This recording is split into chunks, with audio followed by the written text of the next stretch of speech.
Ladies and gentlemen, boys and girls, and in the Facebook world, in the Facebook audience, um, this is another episode of Stay Live Forever. Uh, Stay Live Forever, our podcast, featuring your host Tay Riso, Johnny Hunt, and this is part two of episode 9/14/20. How's everybody doing today? There's so much that happened, so much that happened, y'all. I mean, like I said, y'all, so much that has happened. Man, what a game that I just seen between the Titans and the Broncos. You would think that the Titans would lose the game, but they ended up winning the game. The score was the Titans 14 and the Broncos 13. Now the key of the games for the Titans is that the kicker Steven Gostkowski missed like a 47-yard field goal. Let me do something better. So I can see what am I doing here. Okay. Yeah, the kicker, Steven Gostkowski, missed a field goal or 47-yarder. The second point is Rashad Evans got ejected from the game due to throwing a punch at the tight end Jake Butt. The third God. The third point, the third key of the game is that the defense causes the fumble during the game. The fourth point was the excellent run out to the outside by Derrick Henry in the second quarter. The fifth point is that Mike Pruitt catching a touchdown from Ryan Tannehill. And both of those was caused by the defensive player for Broncos, number 93. I forgot I don't know his first name. He caused a neutral infraction. For them to get for them to start first and 10.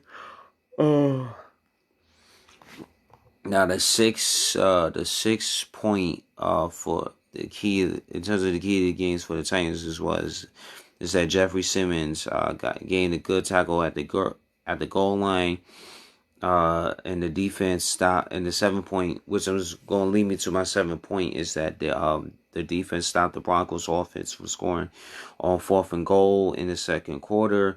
Corey Davis, the 8th point is that Corey Davis made a great catch and it was successful according to the booth review. Now the ninth point, the ninth key of the game for the Titans were Ryan Tannehill got sacked, and also had his pass batted down by Jarrell Casey, which he used to play for the Titans. Let me see something here. The 11th point is that the referee reviewed of a catch was denied. There was allegedly there was supposed to be a catch by Khalif or Raymond, but that was denied according to the referee review. Steven Gostkowski, one of his kicks got blocked, and he also missed like another field goal, a 42-yarder.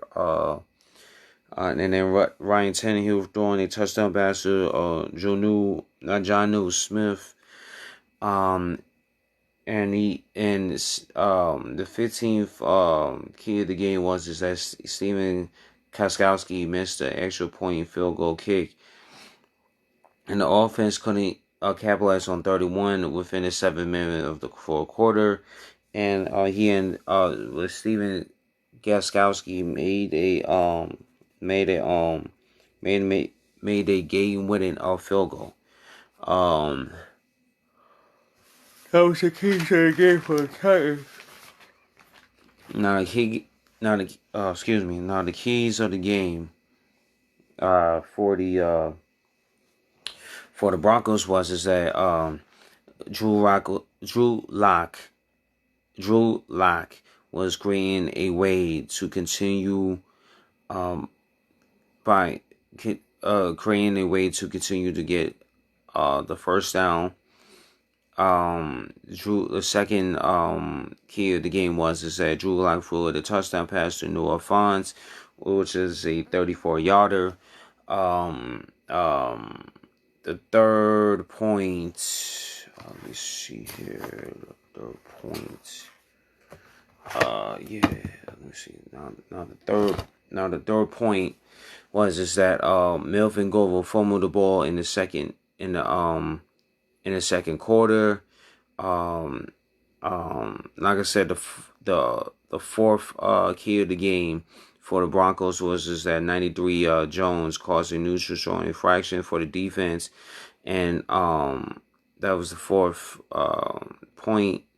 Now the fifth point is that there was a big game by Nick Font in the second quarter, and there was the sixth point is that the sixth key of the game is that it was a fumble and recovered by Drew Lock and ran the ball for a first down. He got lucky on that one, for real.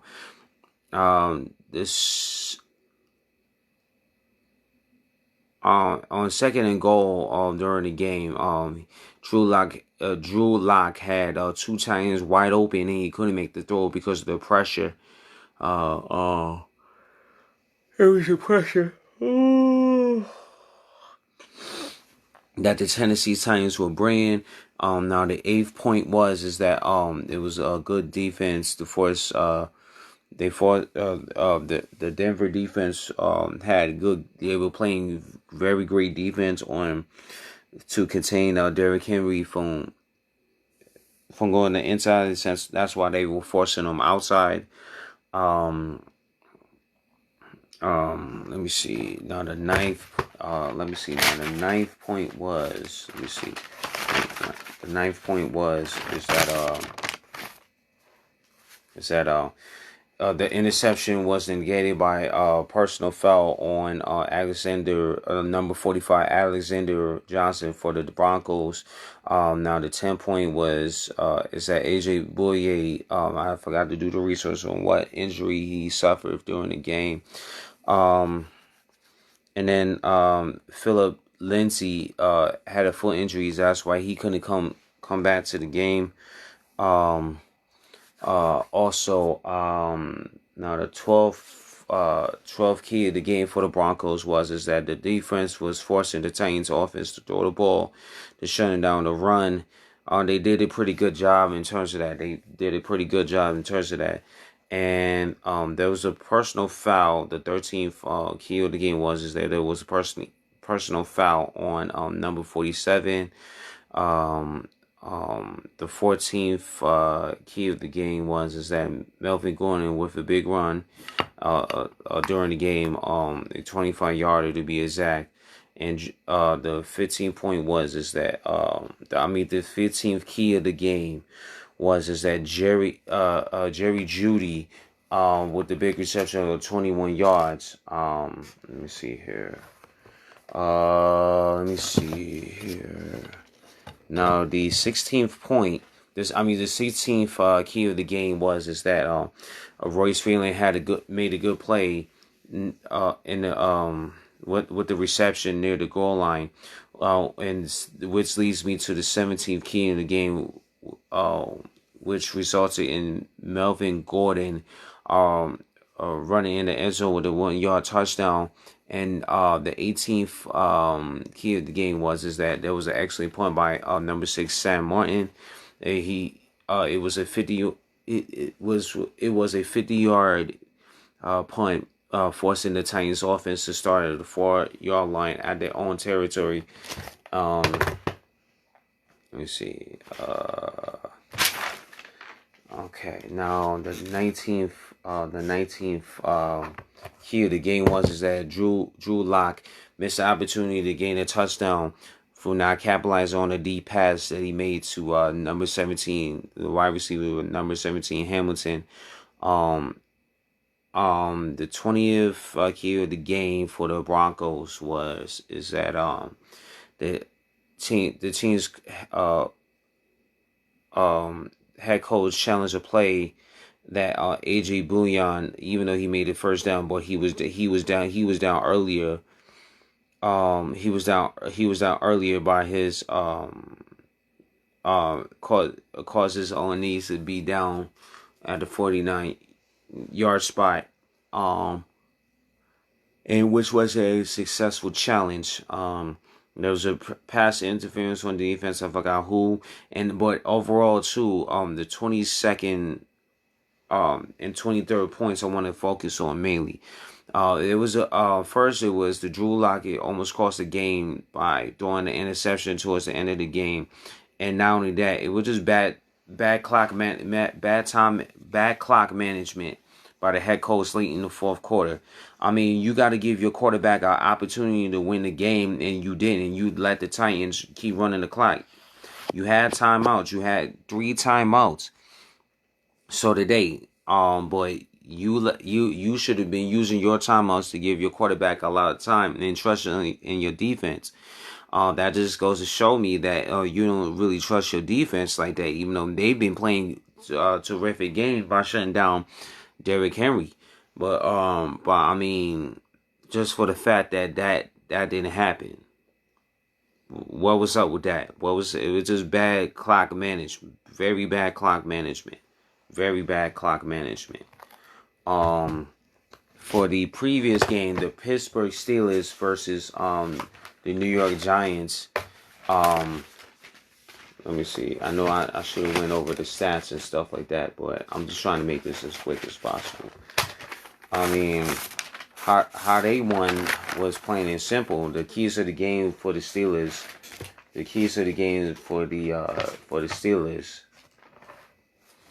is that Chase Claypool with the amazing catch in the first quarter. It was which was a booth review, which was a successful challenge.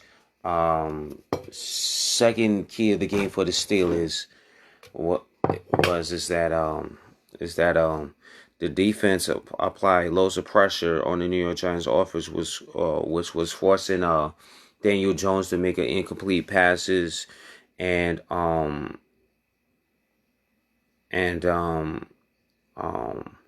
running game for the Giants was not working because of that with the loads of pressure that the Steelers defense was applying on the New York Giants offense. The third key of the game is that it was a personal foul pass interference play on Joe Hayden. The fourth key of the game is that Roethlisberger was looking rusty early in the game. The fifth key of the game is that T.J. Watt forced he fooled the Giants offense by driving back into coverage, which got him the interception in the second quarter as a result. Because Daniel Jones, like I said earlier, y'all, it was the pressure of the Steelers defense which caused Daniel Jones to force him an error.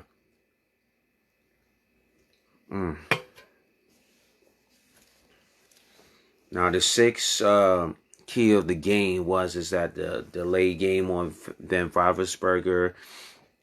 The seventh was him capitalizing on his mistake by throwing a good pass to Eric Ebron, and also he made another touchdown pass to Juju Smith, and he also made another touchdown pass to James Washington before the first half.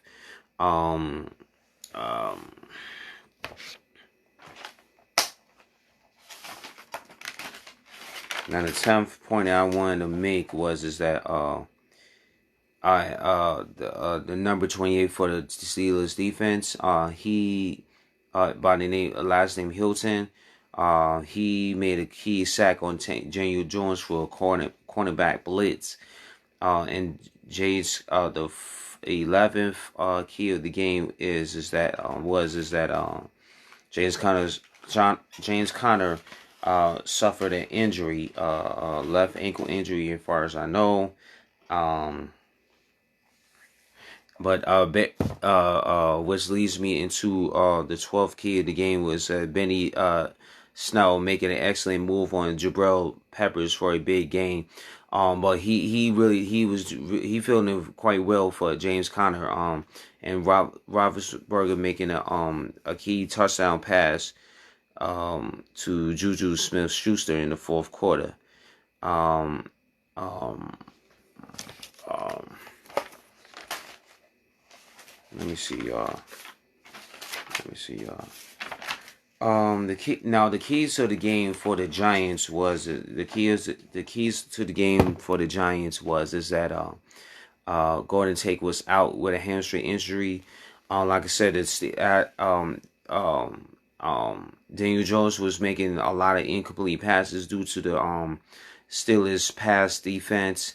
And the third key of the game is that Daniel Jones making that touchdown pass to David Slayton. As a result of Joe Hayden for the Steelers, there was a pass interference on him. And because and as a result of the fifth key of the game is that the grunt game not working, like I said, due to the Steelers defense. And the sixth key of the game is that there was a nice jet sweep pass for Saquon Barkley to gain big yardage.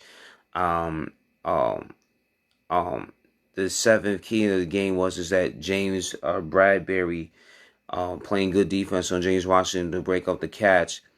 The eighth key of the game is that Darius Slayton making a key catch as the Giants let me see. As the Giants offense started from the end zone at their own end. And the ninth key to the game is that Daniel Jones should have thrown the ball out of bounds. And now, but instead, especially after a 19 play drive, but as a result of that, him not doing that, Cameron Hayward was able to get the interception. And I mean, now the 10th, now the 10th point, which leads me to my next point, is that as a result of that, the pressure was coming, especially by Bud Dupree. The Steelers defense was applying a lot of pressure on Daniel Jones. And the point, the key of the game, the 11th key point of the game, the key point of the game is that Leonard Fournette gained on the key sack in the third quarter, and the main thing is that Daniel Jones needs to stop forcing the ball when being taken down by a defender. He needs to stop forcing the ball. Just hold on to the ball unless you're out of bounds or something like that. But overall, man, the Steelers, their defense looked stout. Their defense looked excellent. Like I said, they said that they may be, according to Ben Roethlisberger after the game, he's saying that they may be a top 5 defense. You never know, man. I mean, the way they played, I mean, they played against a under a 500 team. So, but we got to see. You're gonna have to see. You're gonna have to see.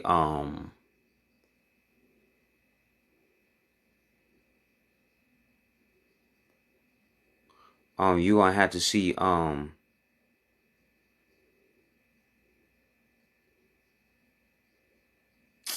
What am I trying to say, man? I'm a little tired, y'all. I forgive you. But we just gonna have to see as the season continues. Like they said, it's a lot of it's a lot of football left to go. Hopefully, if nobody don't get caught with the COVID with this global poison, be affected by the global poison, y'all, and stuff like that too, y'all. I'm telling y'all understand that it's that things are happening, in the NFL, man. And like I said, y'all, I just wanted to talk about those things as well. Um, like I said, what are y'all thoughts on week one so far, man? Like I said, the Saints beating the Tom Brady, because the key of the game for me when the Saints faced Bucks is that the Saints had great continuity. It was number great continuity, but the Bucks offense is still trying to get used to each other and stuff like that. I'm telling you, it's a lot of things that happened. And also, I mean, that was the main thing. Those were the main things I was talking about, y'all. I'm telling you, man. Stay tuned next time, y'all. Stay tuned next time, y'all. Stay tuned next time. Hopefully I can go on live tomorrow to talk about the Clippers versus the Nuggets, y'all. Until then, y'all. Peace out. Have a good night. Salute. Y'all need to check out that game, that NBA game between the Clippers and the Nuggets. Is Game 7, y'all. Y'all can't miss that. Y'all cannot miss that. All right. Till next time, y'all. Peace and be safe.